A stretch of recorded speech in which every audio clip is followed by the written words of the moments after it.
大家好，我是慧慧，今天用苹果和鸡蛋给大家分享一个好吃又简单的做法。下面我们一起来看一下怎么做的吧。首先把苹果给它去皮，现在的这个苹果呢非常的好，个个都红彤彤的。冬天呢也要多给孩子吃一点苹果。去皮之后切成小块，平时我们可以多吃一点苹果，它可以补充能量、美容养颜、平稳情绪，还能促进肠胃蠕动等等的食疗功效。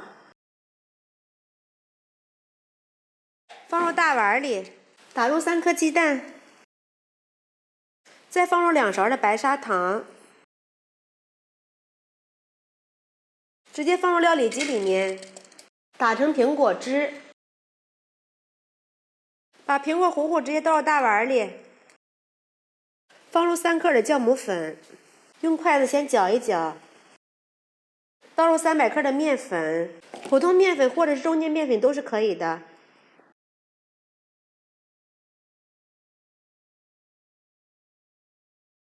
搅拌成棉絮状，倒入15毫升的椰子油，没有椰子油的用黄油或者玉米油都是可以的。下手给它揉成面团儿，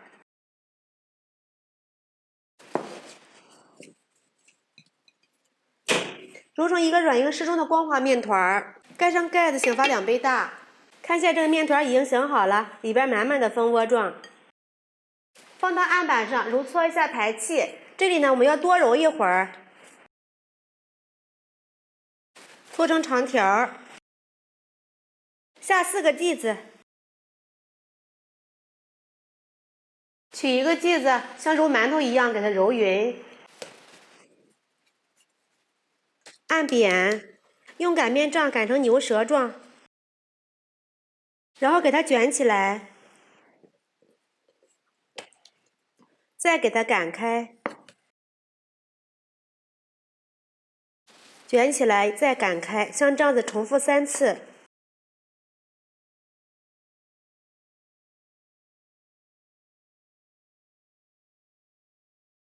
3次做完之后，再给它擀成牛舌状。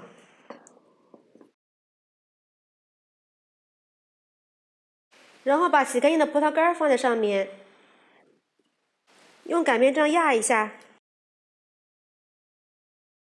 再从一头卷起来。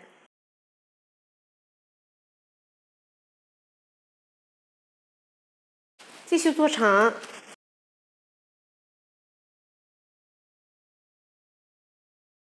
按扁，从一头卷起来。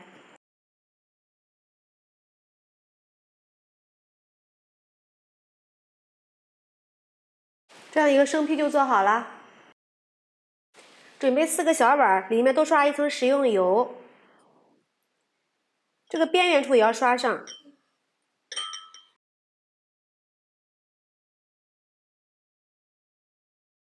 做好的生坯放入小碗里面，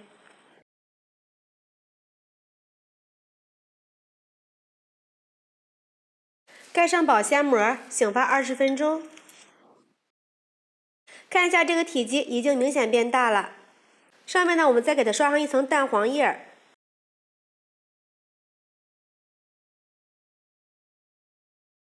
上面再放上一点白芝麻增香，盖上一层耐高温的保鲜膜，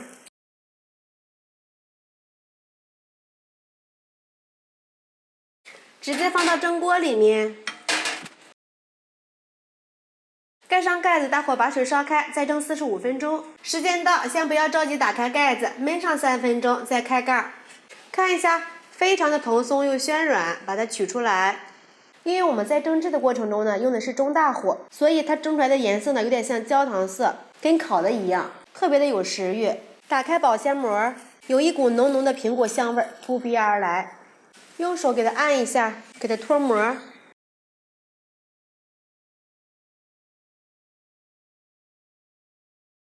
这样子做出来的苹果鸡蛋面食，松软香甜，非常的可口。这样子简单一做，大人孩子都特别的爱吃，当早餐也是非常的不错，比油条包子营养还好吃。看一下它这个松软度，掰开一个看一下里面，满满的葡萄干，吃起来酸酸甜甜的，非常的开胃。里面有鸡蛋，有水果的香味，还有葡萄干，咬上一口真的是太满足了。学会这样子做，再也不用出去买面包了。喜欢就赶紧试一下吧。喜欢慧慧的视频，记得点击关注、转发，拜拜。